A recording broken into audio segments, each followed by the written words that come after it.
Arbitration was intended to be a better alternative to public court litigation, but it has developed serious flaws of its own.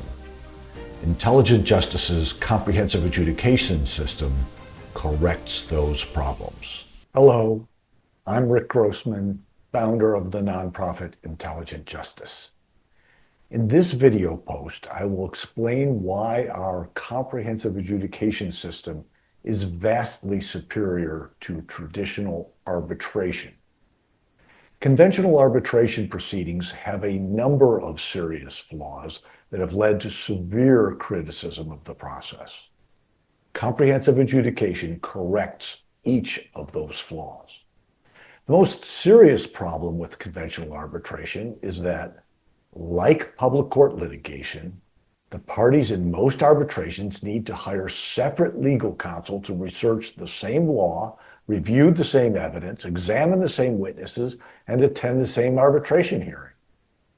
In an arbitration, the parties must also pay expensive private arbitrators, sometimes 3 expensive arbitrators, to review the same law, the same evidence, the same testimony, in addition to paying their separate counsel to duplicate each other's work.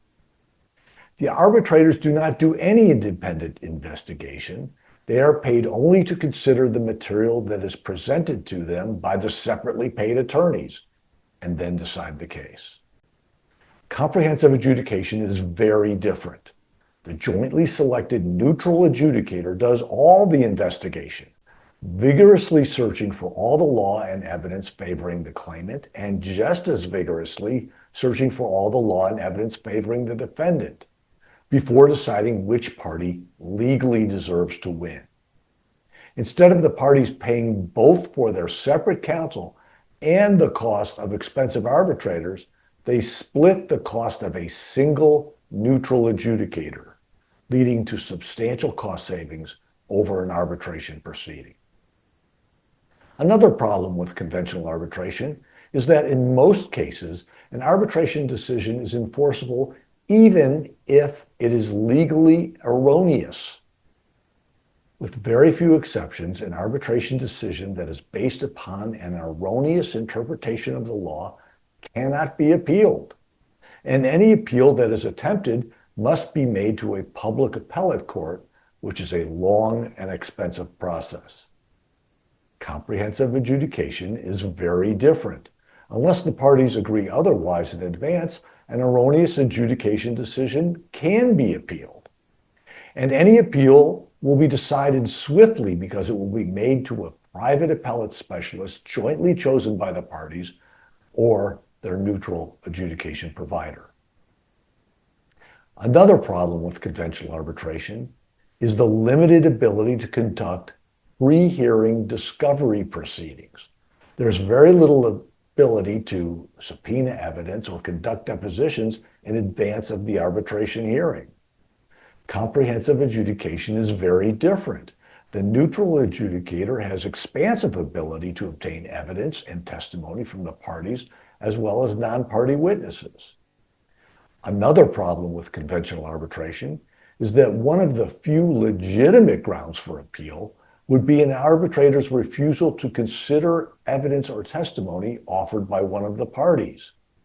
At the same time, the arbitration decision cannot be overturned simply because the arbitrators considered evidence that would be inadmissible in a public court.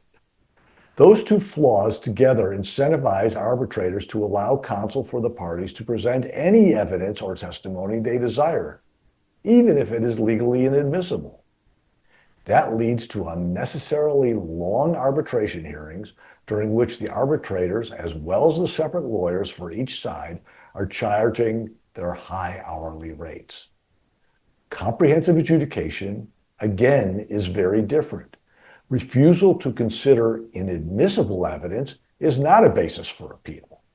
Adjudicators have no need or desire to consider evidence that is irrelevant to their decisions, and doing so would not increase their compensation because they cap the total cost to be split by the parties at the very beginning of the process. To be clear, We expect comprehensive adjudication decisions to be enforceable under the authority of state and federal arbitration statutes. Technically, comprehensive adjudication is a form of arbitration, but it is so different from conventional arbitration that we refer to it by a completely different name. In my next post, I will explain how litigation finance providers can be utilized to pay the reduced cost of a comprehensive adjudication proceeding on a contingent fee basis.